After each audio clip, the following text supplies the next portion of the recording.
Hello friends, myself Praveen Pathak. I welcome you again for the lecture of safety in chemical industry, in which we are discussing fire prevention and protection system.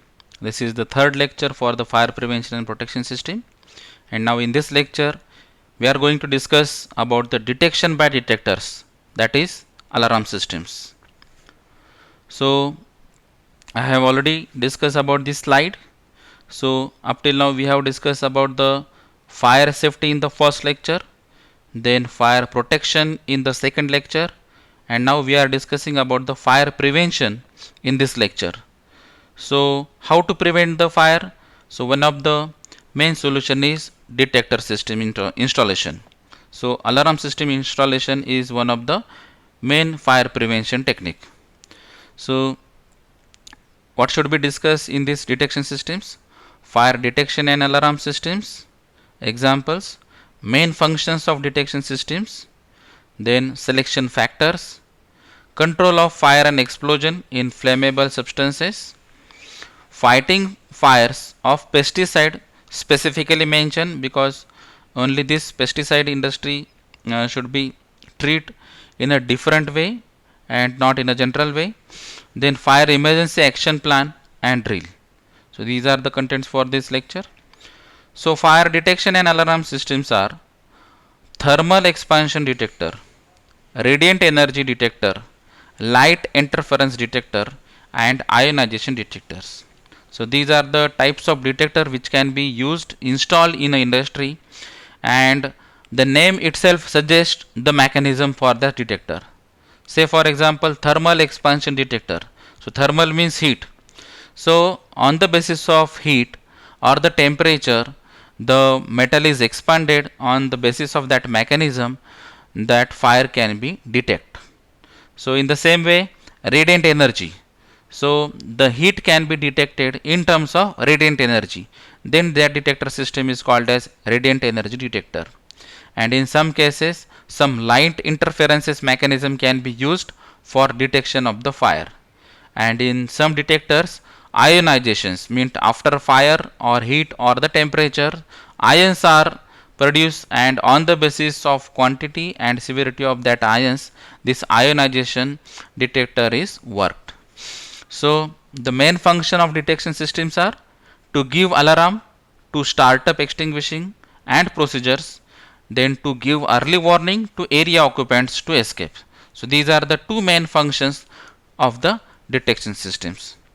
So how to select these detection systems or alarm systems? So you have to identify the sensitivity. You must test the sensitivity of that detection systems, then reliability of the detection systems, maintainability of detection systems, and stability of the detection systems. So that detection system or alarm system must be sensible, reliable, maintainable, and stable. So all these are the factors for the selection of that particular systems. So here some of the examples where the detectors are installed.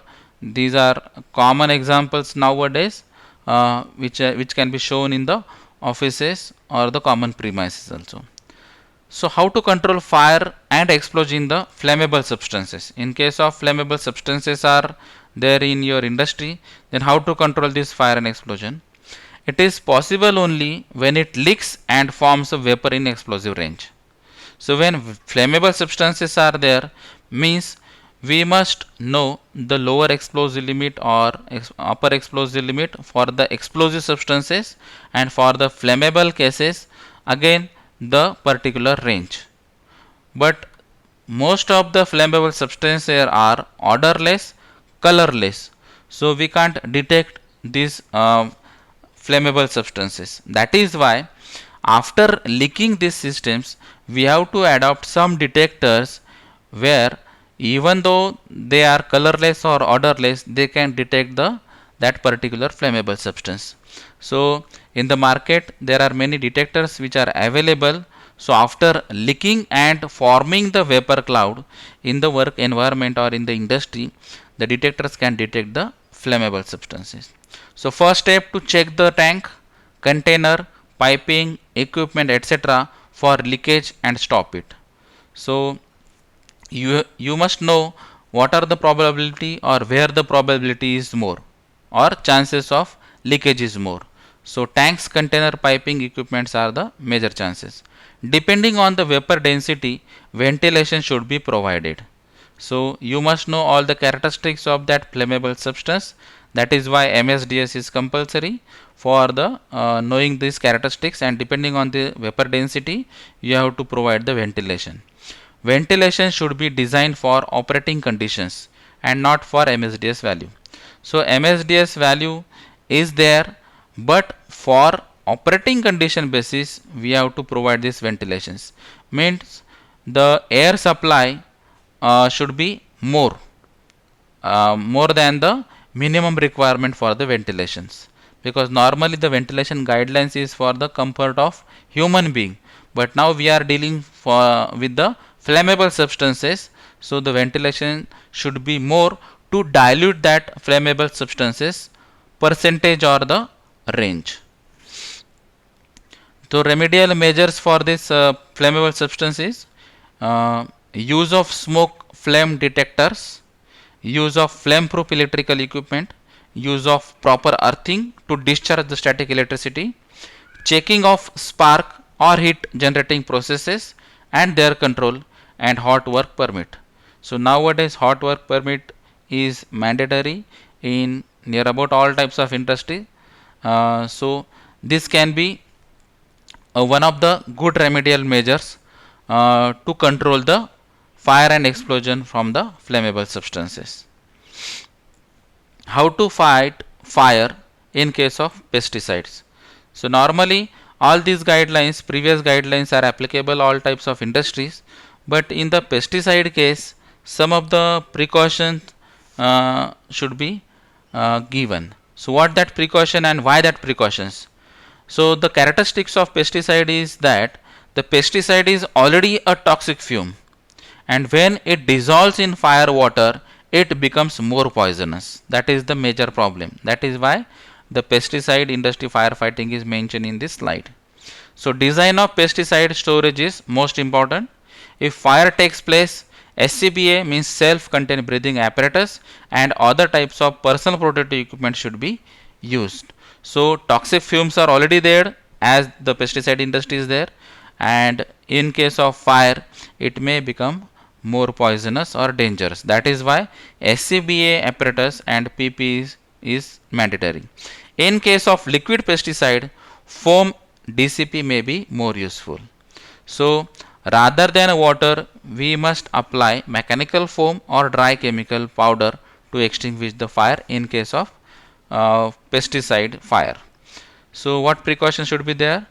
Prohibition of smoking, keeping flammable pesticides away from the sun, heat and source of ignition, keeping people away from risk, calling help if needed, cleaning up area and clothing, medical attention and treatment. So contamination chances are there. That is why that cleaning up area and clothing is also useful or important in case of firefighting precautionary measures. So what is fire emergency action plan and drill? So it is a simple concept. When if the fire catches, then what to do? So that planning is nothing but the fire emergency action plan. And drill means it is a mock drill. So like other drills, it is also a fire mock drill. So in case of fire, what should do? Who is going to control? What fire extinguisher or which type of fire extinguisher should be used? Which type of automatic sprinkling system or fire installations or fixed fire installation can be operated or should be operated? All these things in a mock way, in a practice way, is nothing but the fire drill. So assess all possible fire emergencies or maximum foreseeable loss factor, then assess resources, men, material, equipment, etc. Assess resources needed from outside and make a list of them. Place contact person, phone number, etc. So in some cases you may need the help from outside. So nearby industry, nearby MIDC, nearby firefighting or fire office, or maybe from the district emergency office. So you must ready with the place, location, contact person, phone number, etc. Prepare a central control room for coordinations. So it should be coordinated by a single person, and with the help of subordinates and their team, that should be controlled from a single place. That is called as control room. Prepare an organized group of key persons. So for each section, if your industry or factory is under the large scale area, then premises may be big, and for that cases, for number of sections, number of departments, there are different key persons for that department or that area, and you should follow the guidelines for from that key person only, because he has already gone through the number of trainings, mock drills, etc. All communication systems shall be maintained.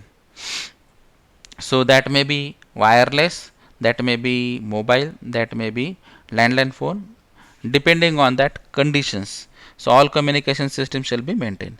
Double gates unobstructed with proper signs should be provided. So where the exit is there, where the emergency exit is there, from where we have to go, and there should be no obstruction between the that way.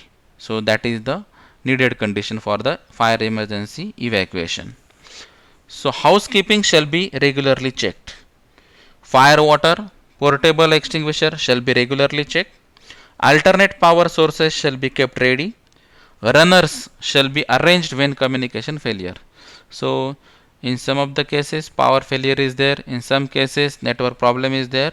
So for that cases, runners means a person or the man who is running to convey the message or for the complete communication system.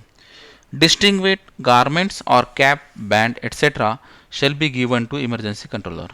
So all these emergency control systems should be ready for the emergency action plan and drill. Decide assemble points for safe gathering. So it is already given on the plan, assembly point 1, assembly 3, and which assembly point is nearest to you. Keep arrangements for medical security and transport. So ambulance or ambulance van or other vans, some security or transport vehicle or common vehicle is also should be ready. Train firefighting crew, medical staff and other workers for emergency time and post emergency time activities. So before restarting the plant, be ensure that or assure that fire is fully extinguished, environment is cooled, and debris etc. are removed. So all these things should be supervised or observed by a key person or the main person who is going to control all these activities, that is nothing but the fire extinguishment. So if he says that all things are well, all is well, then and then only you have to restart your plant. Thank you.